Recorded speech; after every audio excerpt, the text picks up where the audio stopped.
Au-delà de la foi, c'est le thème que nous allons considérer aujourd'hui, chers bien-aimés frères et sœurs, c'est le frère Roger, votre serviteur. Alors aujourd'hui, nous allons considérer ce thème très important parlant de la foi. Alors notre objectif dans cette vidéo est de montrer que la foi en Dieu est le fondement, mais qu'elle doit produire l'obéissance, transformer le caractère et s'exprimer dans l'amour et la persévérance. Alors, je t'encourage à prendre place et de suivre ce message avec attente. Que le Seigneur te bénisse au nom de Jésus-Christ. Alors, j'ai dit, le thème de notre message est au-delà de la foi en Dieu. Nous allons donc subdiviser notre thématique en 3 petits points.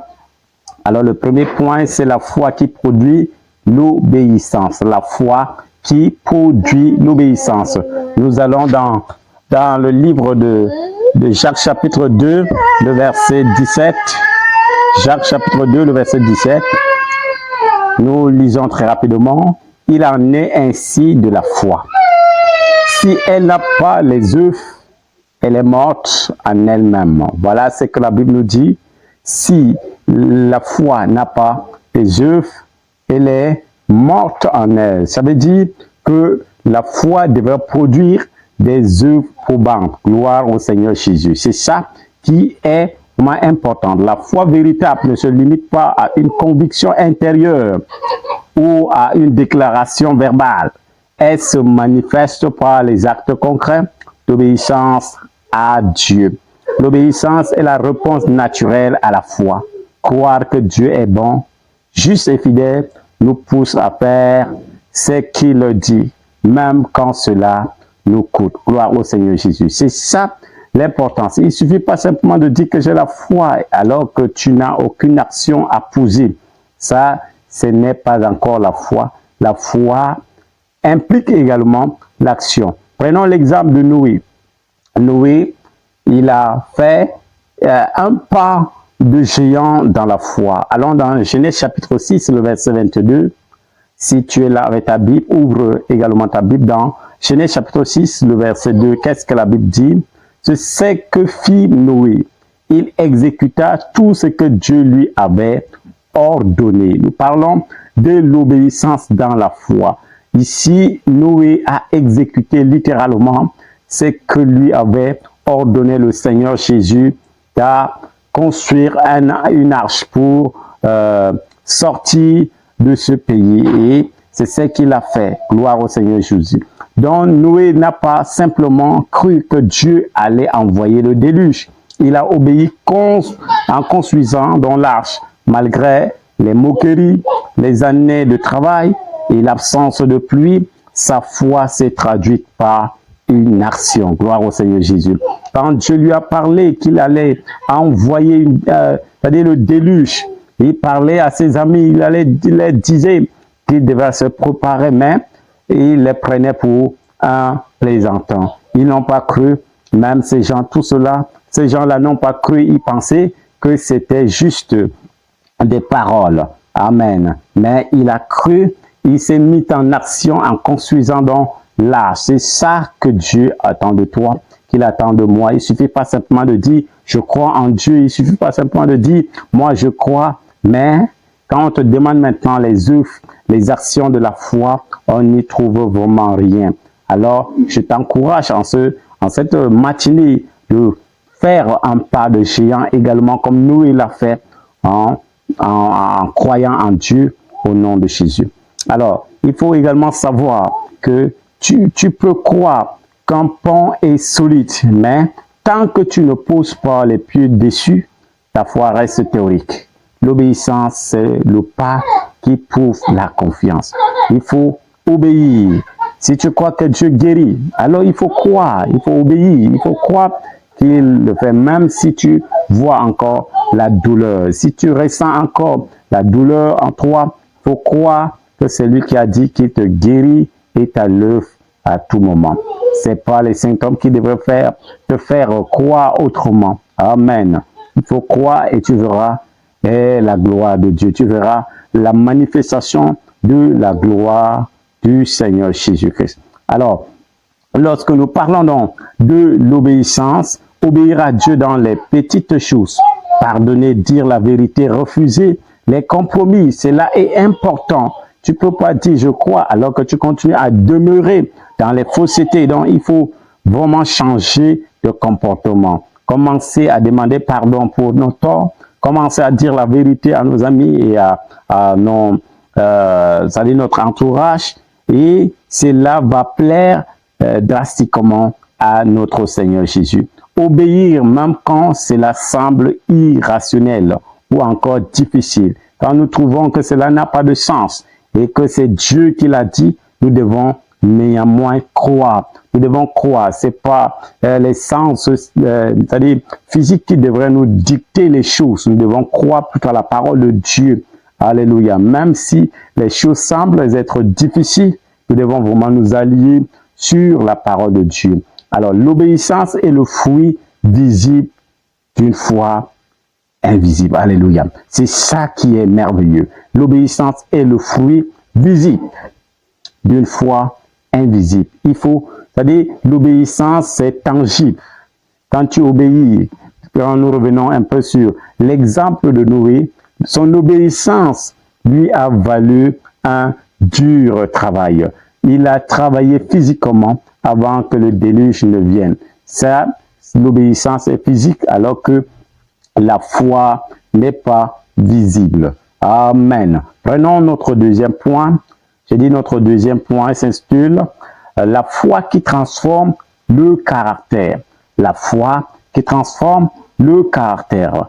Allons-y dans 2 Corinthiens chapitre 100, le verset 17.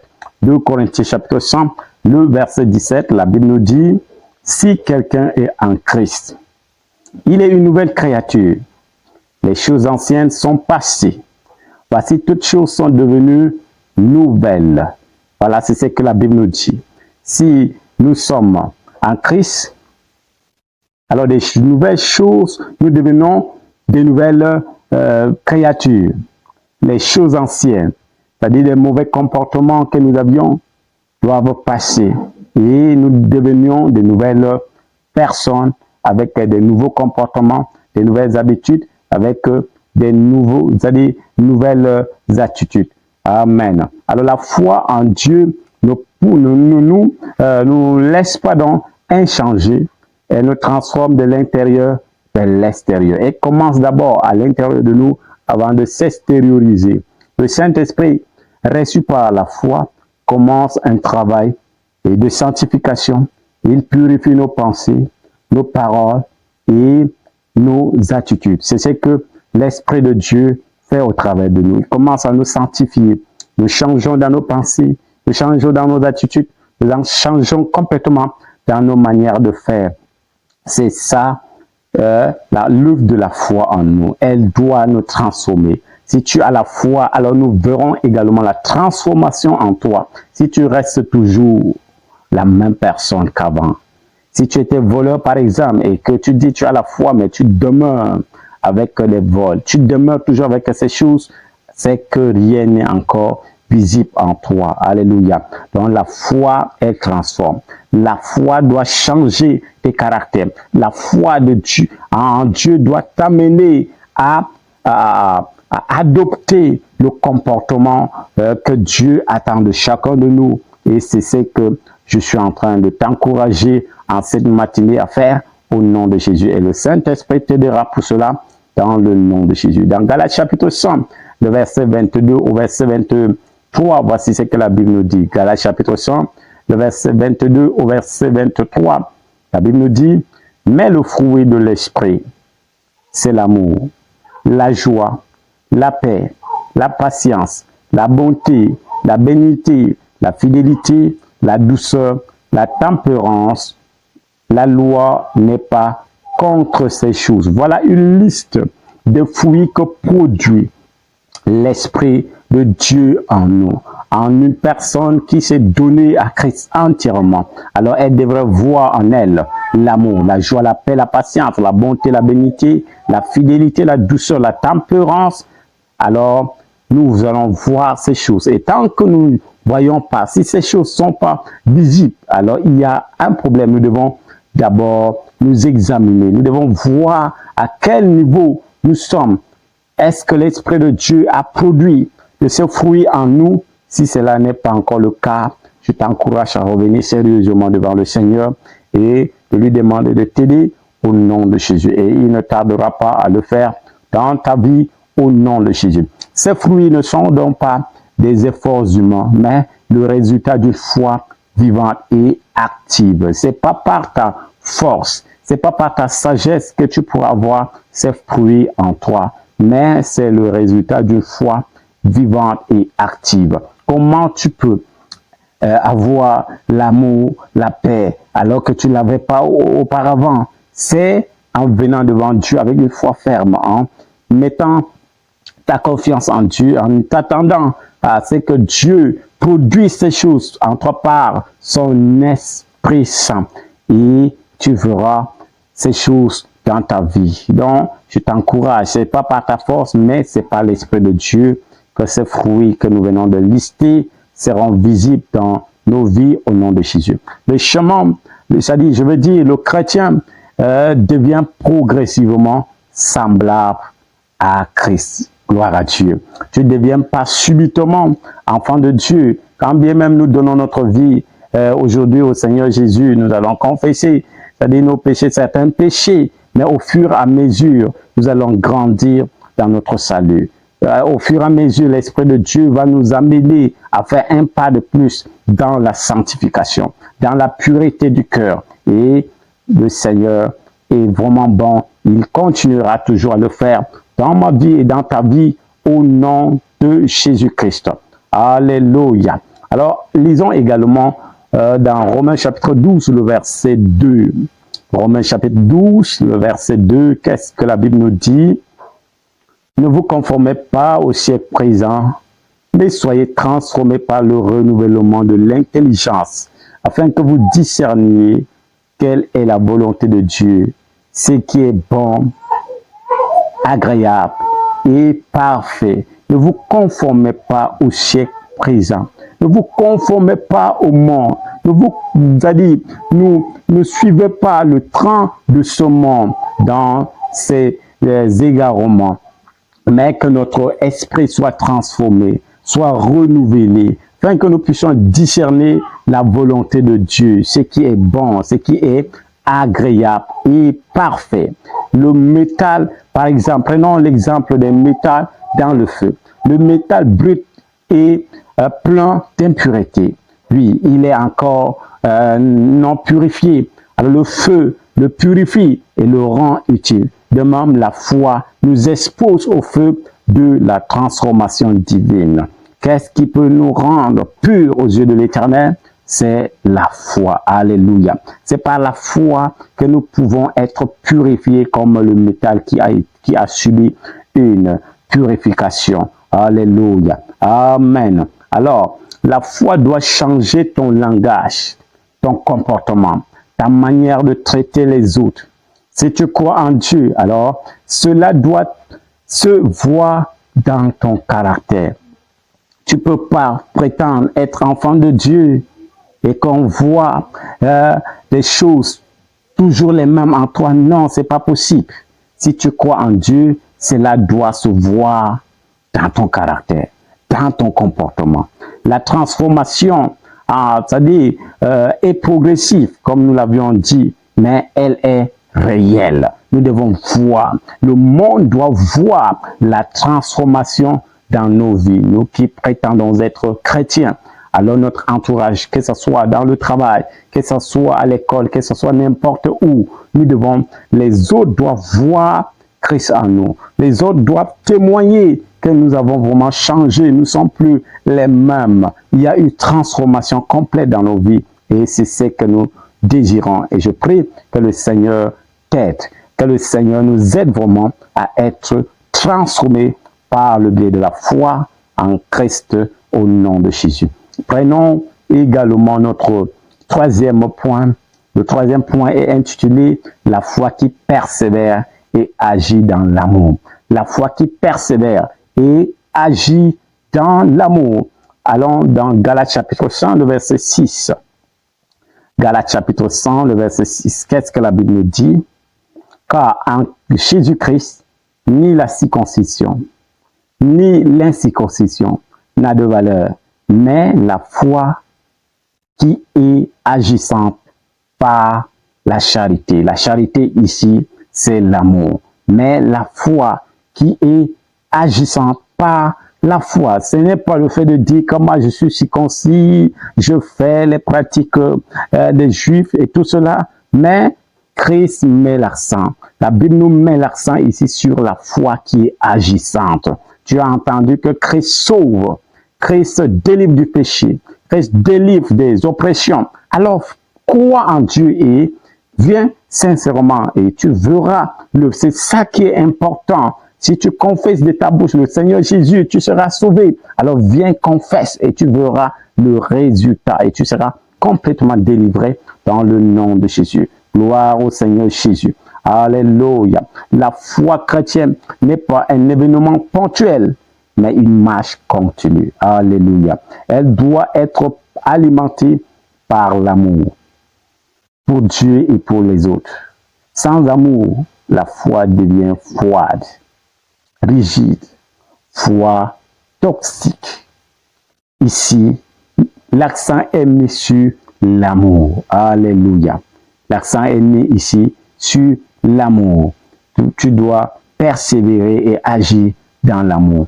La motivation, ta motivation doit être fondée sur l'amour. Allons également dans 1 Corinthiens chapitre 13. Lisons le verset 2. 1 Corinthiens chapitre 13. Nous lisons le verset 2. Et quand j'aurai le don de prophétie, la science de tous les mystères et de toute la connaissance, quand j'aurai même toute la foi jusqu'à transporter des montagnes, si je n'ai pas la charité, je ne suis rien. Alléluia. Même le plus grand exploit spirituel sont vains sans amour. L'amour est le cœur et la foi. L'amour doit être le cœur de la foi. Sans amour, il n'y a aucune foi. Toute foi qui n'est pas fondée sur l'amour est vraiment vaine. Allons également dans Hébreux chapitre 10, le verset 36. Car vous avez besoin de la persévérance, afin qu'après avoir accompli la volonté de Dieu, vous obteniez ce qui vous est promis. La foi doit tenir bon dans les épreuves, les retards, les silences de Dieu. Elle n'abandonne pas. Alléluia. Nous devons persévérer. Pour certaines personnes, dès qu'elles prient aujourd'hui, elles demandent quelque chose au Seigneur Jésus. Et après la prière, quand elles ne voient pas encore l'exaucement, elles se disent, alors ça ne marche pas, je dois abandonner. Nous sommes en train de nous encourager en cette matinée que nous devons persévérer et dans l'amour. Alléluia. La foi doit tenir bon dans les épreuves, malgré les situations difficiles, malgré les retards. Alors le silence de Dieu, nous ne devons pas abandonner. Nous devons continuer toujours à frapper. Nous devons continuer toujours à mettre notre foi sur Dieu et il va certainement agir. C'est ça la véritable foi. Et je t'encourage en cette matinée de ne pas lâcher, de changer ta manière de croire en Dieu et Dieu te bénira au nom de Jésus. Prenons encore une autre illustration et c'est le marathonien. C'est lui qui fait le marathon. Quand nous prenons par exemple un sprinteur, vous savez, c'est lui qui court un peu vite, mais sur une courte distance. Comment il fait? Il fait une courte distance, mais le marathonnier, lui, court longtemps, malgré la fatigue. La foi chrétienne est un marathon, pas un sprint. Alléluia. Si toi, tu dois être un homme de foi, tu dois vraiment aller dans l'endurance, pas dans la vitesse. Amen. Tu ne dois pas aller très rapidement, mais tu dois continuer. Même si tu ne reçois pas encore le résultat, tu n'abandonnes pas. Alléluia. Je prie que tu deviennes un marathonien de la foi au nom de Jésus. Alléluia. Alors, celui qui veut vraiment agir, persévérer dans la foi, agir dans l'amour, il doit aimer Dieu, même quand tu ne comprends pas ses voix. Même si tu ne comprends pas encore les voix de Dieu, tu dois néanmoins aimer Dieu. Alléluia. Tu dois persévérer dans la prière, dans la fidélité, dans le service. Amen. Même si tu ne comprends pas encore. La foi qui dure est celle qui aime et qui espère. Alléluia. Amen. Gloire au Seigneur Jésus. Alors, c'est que tu dois donc retenir de cette exhortation si bref, et que la foi doit vraiment tenir compte de l'obéissance. La foi qui obéit, elle marche sur le pont. Amen. Il y a un pont et c'est l'obéissance. La foi qui transforme, elle passe par le feu. Amen. Le feu de la purification, le feu de la transformation. Amen. Alors la foi qui persévère, elle court le marathon, c'est-à-dire l'endurance. Amen. Alors je t'encourage en ce moment de t'engager dans cette voie et ne te laisse plus maintenant embrouiller par les situations dont Dieu l'a dit et il le fera certainement dans ta vie au nom de Jésus. Alors si c'est ta première fois de tomber sur ce contenu et que cela t'a plu, je t'encourage à t'abonner, à liker et à laisser ton commentaire au nom de Jésus. Et je prie maintenant que le Seigneur te bénisse au nom de Jésus-Christ. Notre Dieu, notre Père, nous voulons te prier, nous voulons te demander, Seigneur Dieu, que tu fais grandir en nous une foi vivante, une foi qui obéit, une foi qui transforme et qui aime jusqu'au bout. Que notre vie soit le reflet de ta gloire. Amen, Seigneur.